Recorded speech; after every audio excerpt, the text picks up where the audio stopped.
Mais comme ça, le jour qu'il n'y a pas les... On demande encore une photo. Mais sans te faire la vidéo, non. Vas-y, je porte tout ça sur le château là. Et après, tu vas te placer, vous comptez.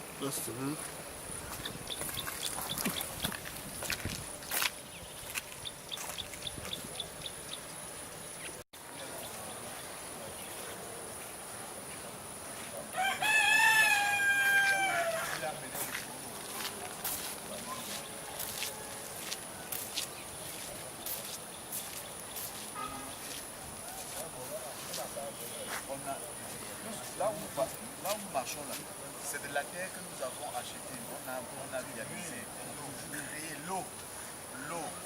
Si on vous dit combien de camions de terre on a mis ici.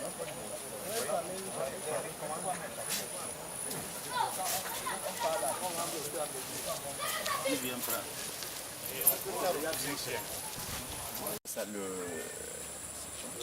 rafi là, l'arbre qui est derrière là, ça monte là. Ça monte. Il y a une maison, ça monte tout droit. Ça ne traverse pas, ça monte tout droit là, en allant. Voilà une maison qui doit vous allez voir peut-être une autre.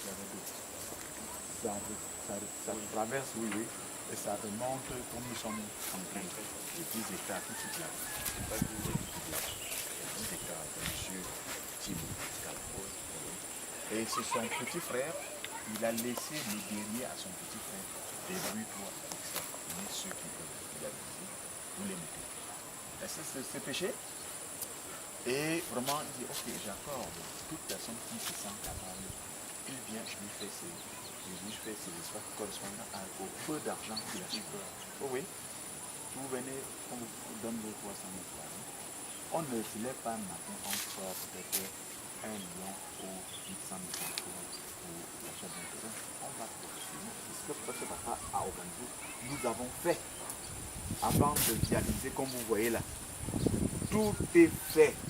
Et à ma grande surprise, il y a des gens qui sont à plus de 15 ans ici. Je pense, je me fais bien comprendre. Il y a plus de 15 ans ici. Et cet aiguille a à peine constaté que c'est bien réalisé. Comme ces gens peuvent bien entrer maintenant là. Alors il pénètre maintenant, il balaie. Là, il dit, il se tient là, il dit qu'il a 6 hectares. De son usine là, jusque là où il s'est arrêté là, ça fait un hectare et demi là, ça fait un hectare et demi. Non. Donc c'est un bandit au col blanc. C'est un bandit au col blanc. Et ce monsieur, en principe, compte tenu de ce qui s'est passé là, il ne devait pas être en liberté dehors. Si le Cameroun était un pays vraiment de droit, ce monsieur ne devait pas vaguer en liberté dehors. Ça ne fait pas longtemps, ça ne fait pas que seulement que les gendarmes, on a arrêté les gendarmes aussi.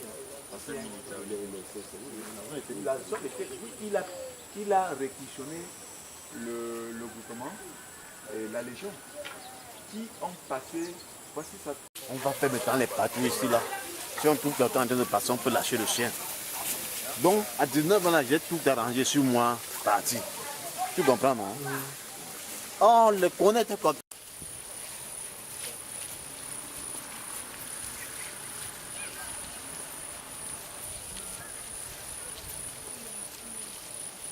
Attends, ça prend lance. Lance, c'est bon. Voilà la première barrière que Kifiro est venu arracher par son pouvoir d'argent pour dire que lui, il a l'argent et que les autres ne doivent pas habiter.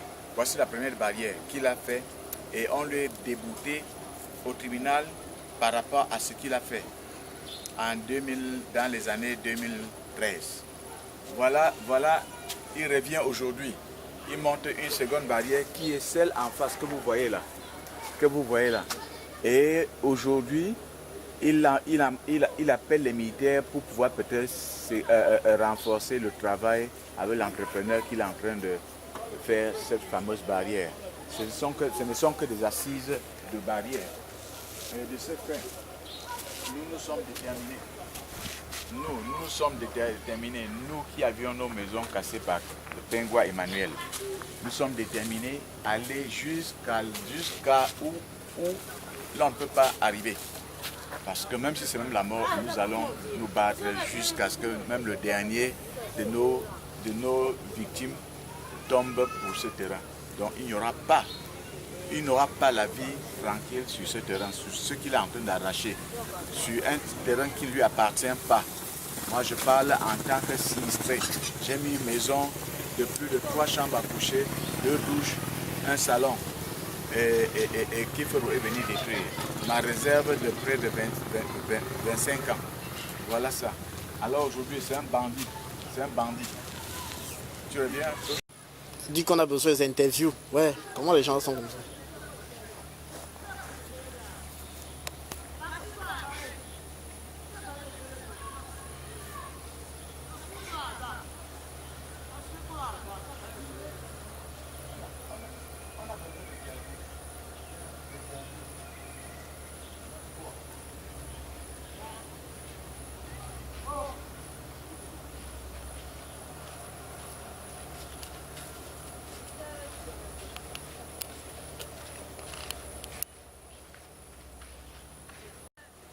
Nous sommes sur l'un parmi les victimes des sinistrés où Pengwa Emmanuel a cassé tout le monde, a cassé tous les riverains ici.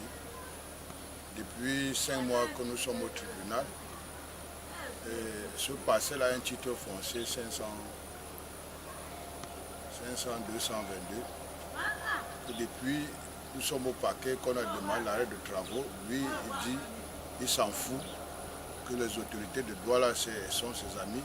Il peut continuer les travaux comme il veut. Alors regardez, aujourd'hui là même d'Abaré que depuis nous sommes au tribunal depuis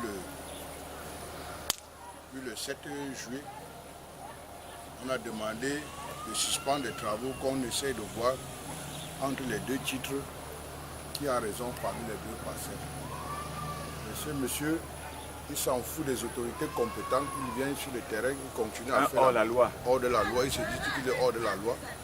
Regardez la barrière qu'il est tenté de me faire sur le site en disant qu'il s'en fout. Regardez. Nous demandons que les autorités compétentes veillent à ça que aujourd'hui la justice soit faite, qu'on lui demande à les travaux, qu'on essaie de comparaître les 2 Au Cameroun, on constate que c'est le pouvoir d'argent qui triomphe sur la justice, alors que c'est le contraire de ce dont les pauvres ne peuvent plus vivre dans ce pays au dépend de ceux qui ont les moyens. Donc celui qui a les moyens écrase tous les pauvres. Or, la loi camerounaise ne permet pas ça. Bon, le président de la République vient d'être élu, qu'il a demandé qu'il l'équilibre dans toutes les couches sociales. Soit le riche, soit les pauvres peuvent être à même diapason. Nous demandons que justice soit faite.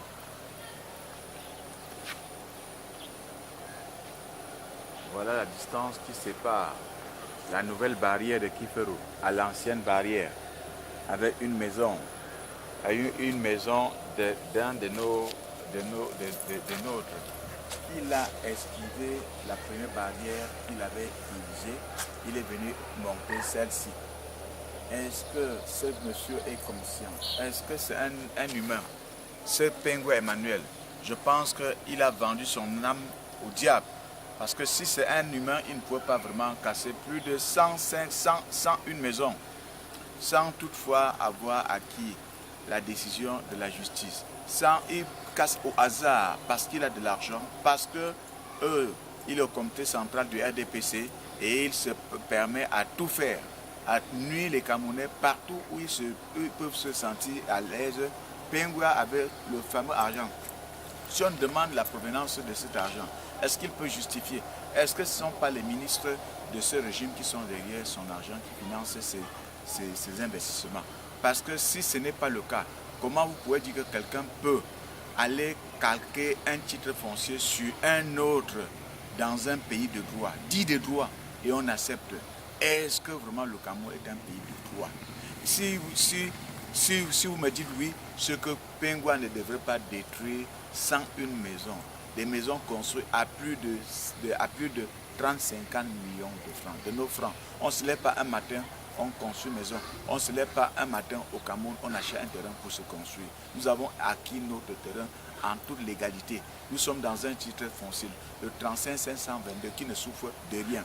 Alors nous sommes descendus au cadastre, on a tout vérifié avant de nous engager. Or, quelqu'un ne peut pas aller mettre son argent là où il sait que demain il y aura problème. Donc c'est Pedro Emmanuel qui est en train de nous mettre dans des problèmes parce qu'il a de l'argent, parce qu'il a des ministres avec qui il fonctionne dans ces histoires de quincaillerie. Il dit que l'armée, il a l'armée dans la poche, la gendarmerie, l'armée nationale. Est-ce que l'armée nationale est pour le Cameroun? Ce n'est pas pour un individu. On va prendre aussi par le père Bamendala, il va aussi parler en anglais. Pas George, pas Jack. Pas toi. Il faut aussi une interview en anglais.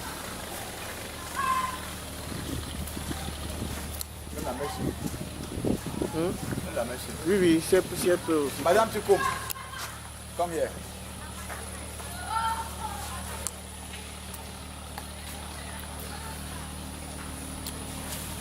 Viens parler à l'interview.